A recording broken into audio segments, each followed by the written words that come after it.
गत संध्या 6 घटिका समय फकीरमोहन साहित्य परिषद आनुकूल्य कवितीर्थ शांतिकानन कवि जयंत हंसराज काव्यग्रंथ गीतार्पण लोकार्पित हो जाइए। उत्सव में विशिष्ट प्राबंधिक मथुरानाथ होता, डॉक्टर अरविंद गिरी, वरेण्य कवि डॉक्टर कुंजबिहारी धल, प्रोफेसर इंजीनियर रत्नाकर राय, परिषदर उपसभापति दीनबंधु लेंका, संपादक दीपक बोस मंचासन होते। यही उत्सव को प्रथमे फकीरमोहन पादपद्म पुष्पमाल्य अर्पण करने पर संपादक दीपक बोस अतिथि मानक मंच को आमंत्रण करथिले एवं एही कार्यक्रम को परिचालन करने परिषदर उपसभापति दीनबंधु लेंका को अनुरोध करथिले। श्री लेंका समस्त अतिथि परिचय प्रदान पूर्वक सभा कार्य आरंभ करी कहले कि जयंत हंसराज को कविता जी थरे पढ़ी बा शुणी से कवितार ही होई रही जाइछि।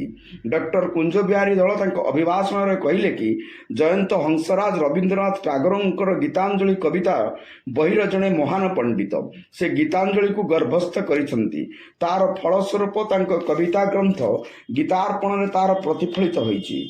कवितार कौन से विषय वस्तु न थाए बोली समस्ते कही थांती, मात्र गीतार्पण को पढ़ी लगिब निश्चय कवितार मध्य विषय वस्तु अछि।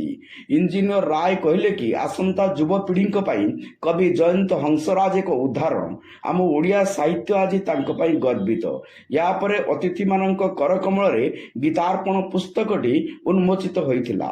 एही उत्सव रे बालेश्वर रे बहुत ज्ञानी साहित्य साधक साधिका माने उपस्थित रही कवि जयंत हंसराज साहित्य जीवन आहुरी उन्नत हो बोली कामना करथिले।